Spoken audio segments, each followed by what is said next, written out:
Sup, you beautiful bastards. Hope you're having a fantastic Monday. Welcome back to the Philip DeFranco Show, and some things to knock out here at the beginning. One, I missed you guys last week. Of course, I took that 1 week Thanksgiving vacation, which was actually amazing. I got to spend time with my family, really enjoy my children 99% of the time. The other 1% of the time was when my 2-year-old Carter decided he was going to scream and go completely limp on a public bus, which resulted in this picture where we temporarily gave up. Also, no idea how he was the one rolling around on a public bus and I was the one that got sick. Although, that might be connected to the first update. Yesterday, I turned 34 years old. Thank you to everyone that sent me birthday wishes yesterday. It made me feel like less of an internet fossil. Then, update number 2, if you're looking for more to watch after today's show, we put out a fantastic new podcast with Marquez Brownlee, aka MKBHD, over at youtube.com/aconvowith. It was a really fun, fantastic time. Check that out after today's show. And then finally, update 3, we have some in-house Cyber Monday deal. First up here, if you've ever wanted to snag something from shopdefranco.com, the shirts, the socks, the button-ups, the whatever, for the next 24 hours, you can take advantage of our deepest site-wide sale ever if you use code BFCM40 for 40% off your order. And then secondly, for those who wanted to snag something from beautifulbastard.com, right, where I sell my pomades, my beard oils, hell, my candles, my lip balm. For the next 24 hours, if you use code BB30, you'll get 30% off your order as long as it's not a subscription. And with all of that said, buckle up, hit that like button, otherwise I will punch you in the throat, and let's just jump into it. And the first things we're going to talk about today are some of the kind of more quickie pieces of news. One, funny enough, I've had a number of people send me this article titled Why Baby Yoda Should Scare Michael Bloomberg and Deval Patrick. An article that notes that Baby Yoda's introduction coincided with both Bloomberg and Patrick announcing their bids. And according to data from Newswhip provided to Axios, Baby Yoda, the juggernaut character from Disney Plus's Star Wars series The Mandalorian, is driving almost twice as many average social media interactions on news stories about it as any 2020 Democrat. And a few things I'll say regarding this. One, everyone trying to be president in 2020 should just be so thankful that Baby Yoda could not actually run. I feel like there's a 70% chance we could live out the real-life version of the Waldo moment from Black Mirror. But also, two, I think it speaks to the power of memes, right? I mean that past just, Baby Yoda is this non-offensive, cute, adorable, relatable, me when I'm memeable thing that everyone can get behind, right? Baby Yoda doesn't have to have an opinion on abortion, gun control, immigration, capital punishment, but also, hell, for political candidates. I mean, you look at President Donald Trump.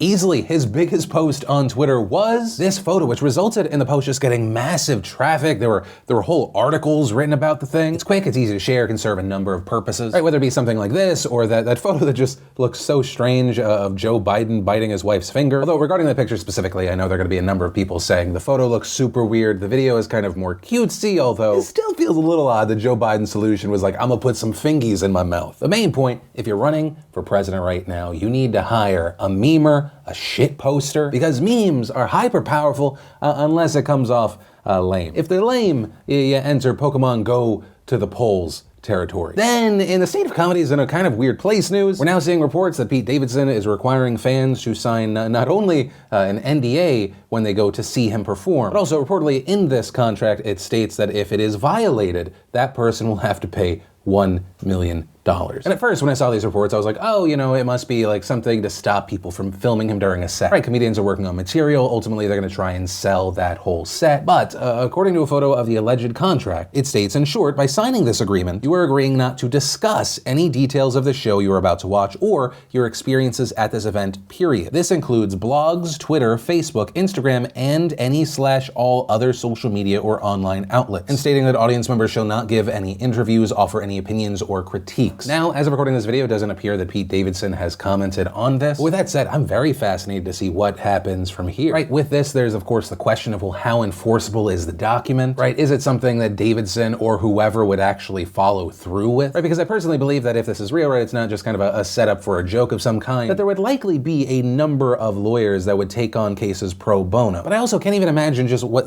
horrible PR it would be to see Pete Davidson sues person for $1 million because they tweeted they didn't like his set. Right, to use a medical term here, you would come off like a bitch baby douchebag. Right, even if some of your frustrations are understandable, like that you don't want to have to deal with people that are going to your show specifically so they can write outrage pieces after it when you're kind of trying to work on material. Yeah, ultimately we'll have to wait and see there. We then also had an interesting quickie update regarding the college admissions scandal. Right, and in this scandal that involved a number of celebrities, rich people, top American universities, universities. One of the main fixtures has been Lori Loughlin and her daughter Olivia Jade. In part, because Lori Loughlin is a celebrity, she was Aunt Becky, but also because she pleaded not guilty, whereas a number of the other parents who were indicted took plea deals. And the fact that Olivia Jade was both the benefactor of this scandal, right, getting into the university, as well as being a massive influencer in her own right. Also, there's that really viral clip where she talks about not really caring about college. I don't know how much of school I'm gonna attend, but I'm gonna go in and talk to my deans and everyone and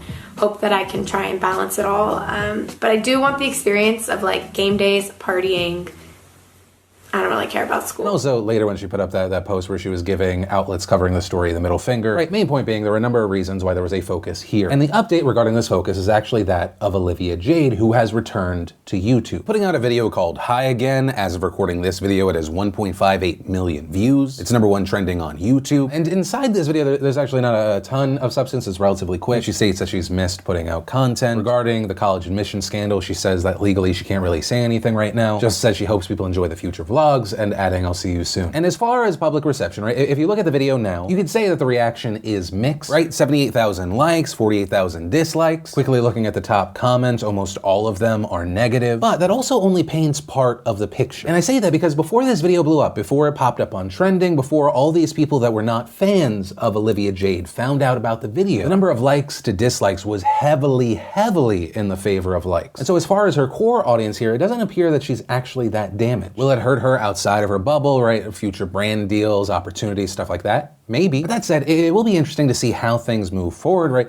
Is Olivia Jade going to start up this vlog while her mom is still facing charges? Also, will we learn more specifics regarding Olivia Jade's involvement? Because I think when it comes to the number of people supporting her, it appears to be from one of two places. One, people believing that she's kind of just the victim in this, her parents did this, she was unaware. Or two, people in the camp of, sometimes people just make mistakes. Right, young girl did wrong thing, possibly just followed the parents. But regarding that first thing, I mean, there is the question of, well, how involved was she? And I say that because in the legal complaint regarding Loughlin, it noted that there was an email that Loughlin was on that specifically requested a photograph of Olivia Jade rowing. This so they could help her get into USC by falsely claiming that she rowed crew. Right, they specifically reference an ergometer, right, an ERG, an indoor rower, and then reportedly several days later, they email back a photograph of Olivia Jade on one. Right, so there's this question of, well, okay, so did Olivia Jade know what that was for, or did they trick her? Also, according to reports, later in 2017, a guidance counselor at Olivia Jade's elite all-girls Catholic high school asked her about being a USC crew team recruit. Right, but for now, we have what we have, and we'll wait to see what else comes out. Whether it be something that comes out from the case, or something after, maybe from Olivia Jade. But from that, I want to share some stuff I love today, and Today in Awesome, brought to you by Movement. From watches and sunglasses to rings, bracelets, and so much more, Movement is great for everyone. And if you're looking for the perfect gift for that special someone in your life, be sure to check out their holiday combo boxes. I've been looking at their gold box for Lynn's, and that box includes Movement's signature square 24mm Charlie watch, their knot cuff in gold, and the Ingram Crystal Everscroll lenses as well. Also, Movement has sold over 2 million watches to customers in over 160 countries, and with free shipping and free returns worldwide, you can try out their products risk-free. And best of all, Movement right now is having a 30% off Cyber Monday sale, so just head on over to movement.cc/DeFranco, or just click that link in the description down below. And also, hey, even if you're watching this video after the sale ends, don't worry, you click that link, you'll still get 15% off your order and free shipping. And the first bit of awesome today is an addition to Marques Brownlee being on our brand new podcast. The first episode of his new YouTube original series is out, Retro Tech, and in the first episode, he takes on the camcorder. We got the official teaser for Curb Your Enthusiasm Season 10. We had Carly Rae Jepsen doing NPR's Music Tiny Desk concert. We got production design vignette on Once Upon a Time in Hollywood. We had Big Bird taking a lie detector test. We got a trailer for Just Mercy. We got 10 things Mariah Carey can't live without. And if you want to see the full versions of everything I just shared, the secret link of the day, really anything at all, links as always are in the description down below. And then let's talk about this controversy surrounding NBC and Gabrielle Union. And the story actually started last week when it was reported that Gabrielle Union and Julianne Hough, who had recently finished their first season as judges on America's Got Talent, were not being brought back to be on the next season. And then the next day, we saw Variety reporting that Union had actually been very vocal about issues on the show's set and had urged people to report things to HR. This reportedly including things like a joke made by Jay Leno, who was a guest judge on one episode, 4 people telling Variety that while taping, he pointed to a photo of Simon Cowell surrounded by his dogs and said that it looked like something on the menu at a Korean restaurant. Some of the workers there reportedly found this joke to be offensive offensive to Asian cultures. Following that, Union allegedly encouraged producers and an NBC executive to report the joke to Human Resources, but nothing ever came of it, although the joke never made its way into the episode. But also, this wasn't the only instance where Union found the culture at the show to be discriminatory. During an audition taping, while a white contestant was impersonating celebrities, he was reportedly doing rapid costume changes, and when he appeared as Beyonce, it was said that his hands appeared black. This again prompted Union to speak to producers, this time telling them the contestant should be removed from the lineup, but producers went forward with it, telling Union what was reportedly a common phrase on set: "We'll take it out later." Ultimately, the contestant did end up going on stage, though his audition did not make it to TV once again. Variety's report also said that Union and Huff, the only two women on the judges panel, received excessive notes about their appearances, like their hair and their makeup, with Union specifically saying that she was told half a dozen times that her rotating hairstyles were, quote,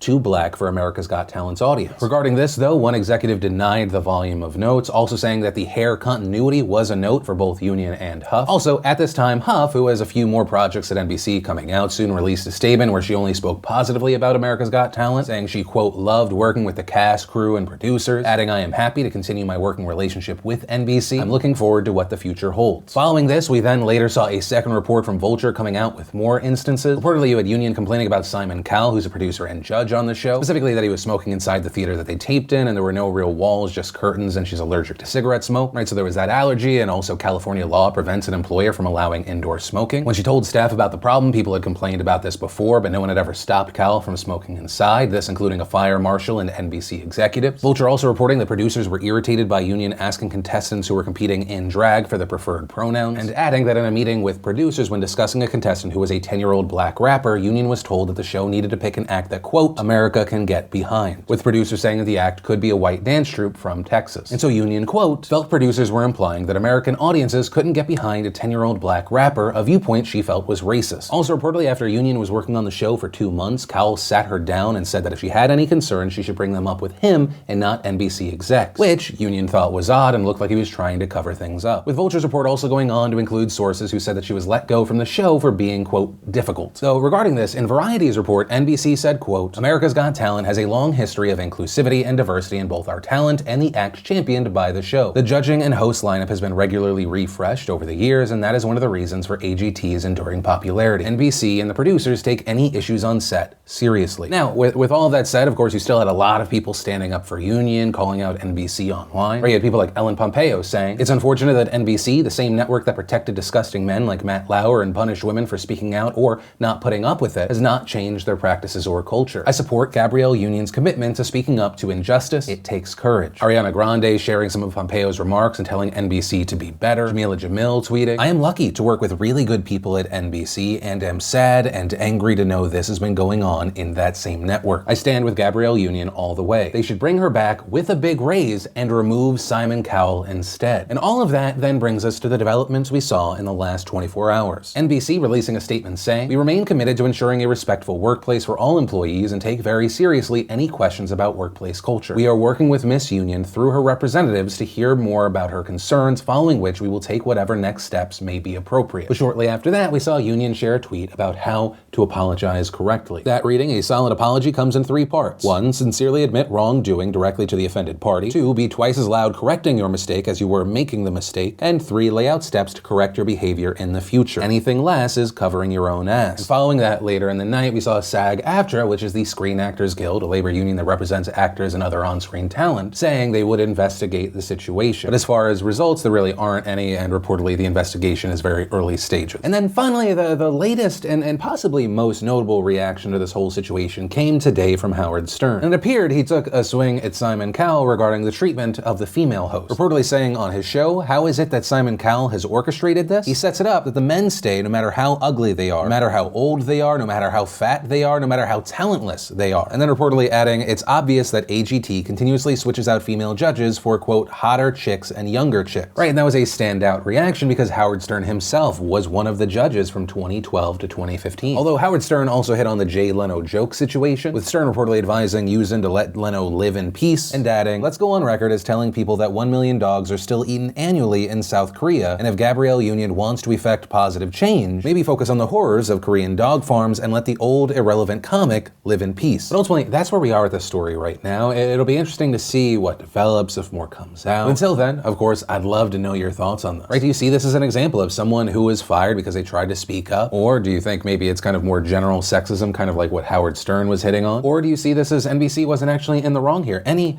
and all thoughts I'd love to see in those comments down below. Why not? And then let's talk about this huge news that involves China, Hong Kong, and the United States. So yesterday in Hong Kong, thousands of demonstrators took to the streets in a fresh round of protests. This after the protesters had generally been laying low for the last week, give or take. And like we've seen many times before in Hong Kong, the protests started out largely peaceful and then ended in clashes between demonstrators and police later in the day. Police reportedly firing tear gas and pepper spray at protesters, with the police claiming that they were responding to demonstrators who threw bricks and smoke bombs. And as the clashes escalated, protesters reportedly built barricades and vandalized shops that they perceived to be Beijing friendly. Meanwhile, the police continued to use tear gas and rubber bullets to disperse the demonstrators. And when you hear that, you probably think, okay, well, this sounds kind of like what we've seen again and again in Hong Kong for nearly 6 months now. But yesterday's demonstrations were actually very different. And that's because these demonstrations followed two massive victories that the pro-democracy protesters got in the last week or so. The first major victory for the protesters came last Sunday when a record number in Hong Kong turned out and voted for a record number of pro-democracy candidates in the local elections. According to reports, 71% of eligible voters went to the polls, making it the highest voter turnout since Hong Kong began holding district council elections back in 1999. And as a result, in this election where there were 452 seats up for grabs, pro-democracy candidates went from holding just 124 seats to winning 389, right, giving them more seats than they've ever won before. Meanwhile, the government's allies went from holding 300 seats to winning only 58 seats. Right, so this was a massive deal, an election that was widely viewed as a referendum on both the protests and the government's response to them. Now, that said, even though the results seem to show widespread support for the pro-democracy movement, it's also unclear how far that support will take the movement. And that's because the district council seats themselves don't have all that much power in Hong Kong's political system. Right? This despite the fact that district councils are some of the most democratic bodies in Hong Kong, with nearly all of the council seats being chosen through direct election. By comparison, only about half of Hong Kong's powerful legislative council is directly elected. Right? Even Hong Kong's chief executive, which right now is Carrie Lam, is also not chosen directly by the voters, but rather by a committee that is stacked in favor of Beijing. But also, notably here, the results of last week's election will still give the pro-democracy forces more influence on that committee, although it's not scheduled to choose a new chief executive until 2022. Now, regarding the election results, the day after, Lam herself responded, saying in a statement, many have pointed out that the results reflect the public's dissatisfaction with the social situation and deep-seated problems, and adding that the government would listen to the views of the public with an open mind and seriously reflect on them. But also, according to reports, Lam has not made any efforts to work with the protesters or address their demands since the election, which a number of experts believe is the reason that pro-democracy activists have started up their protests again. Right, but still, all of that was seen as the first victory, and then of course, the second victory is something that came on Wednesday when President Trump officially signed two bills known as the Hong Kong Human Rights and Democracy Act into law. And among other things, the act requires the State Department to review Hong Kong's special trade status with the US each year. And perhaps most significantly, it also authorizes the United States to impose sanctions on Hong Kong for human rights abuses. Now, Trump had initially been hesitant to sign the bill, saying in an interview that he both supported the protesters, but also that Chinese President Xi was a friend, also arguing that it could hurt the ongoing trade deal negotiations with China. But regarding the choice, there are a number of Republicans that pointed out that both of these bills passed with veto-proof majorities in both chambers of Congress and said that they would override his veto. But ultimately, when Trump did sign these bills, he said in a statement, "I signed these bills out of respect for President Xi, China, and the people of Hong Kong. They are being enacted in the hope that leaders and representatives of China and Hong Kong will be able to amicably settle their differences, leading to long-term peace and prosperity for all." And China responded by saying, "That's cool, we get it." I'm kidding, of course that didn't happen. China responded by condemning the bills, with China's foreign ministry saying in a statement, "This is a severe interference in Hong Kong affairs, which are China's internal affairs. It is also in serious violation of international law and basic norms governing international relations." And later adding, "We urge the US to not continue going down the wrong path, or China will take countermeasures and the US must bear all consequences." But right, this whole situation resulted in seeing in yesterday's protests a number of people in Hong Kong cheering and celebrating Trump's decision, with protesters even reportedly gathering at a separate event on Sunday called the Gratitude to USA March. And there, protesters were seen waving American flags and holding signs that said, "President Trump, please liberate Hong Kong," and "President Trump, let's make Hong Kong great again." And all of that, of course, seemed to make China even angrier. In fact, just today, we saw China's foreign ministry announce that it was suspending US warship visits to Hong Kong, with a ministry spokesperson saying that this was in response to the unreasonable behavior of the US side. The spokeswoman also saying that China would be imposing sanctions on several US-based NGOs, including the National Endowment for Democracy, Human Rights Watch, and Freedom House, which she also accused of supporting anti-China forces and creating chaos in Hong Kong, and and encouraged them to engage in extreme violent criminal acts, even adding they have a large responsibility for the chaos in Hong Kong and deserve to be sanctioned and pay the price. But yeah, ultimately, that is where we are as of recording this video. As far as what's next, I mean, you have many experts saying that these new sanctions won't actually have a big effect on the United States, right? Some saying that they're largely symbolic and show that China wants to actually move ahead with a trade deal. But also, we saw last night Axios reporting that according to a source close to US President Donald Trump's negotiating team, a trade deal between the United States and China was now stalled because of Hong Kong legislation. But ultimately, that is where we are with the story. It's going to be interesting to see what this does to US-China relations, the trade deal, what happens in Hong Kong itself. And that is where I'm going to end today's show. And hey, if you liked today's video, be sure to share it. Also, if you're new here, be sure to subscribe. Definitely tap that bell to turn on notifications. Also, if you're looking for more to watch, you can check out that brand new podcast I did with Marquez Brownlee or our latest Rogue Rocket deep dive. You can click or tap right there to watch either of those. But with that said, of course, as always, my name's Philip DeFranco. You've just been filled in. I love yo faces, and I'll see you tomorrow.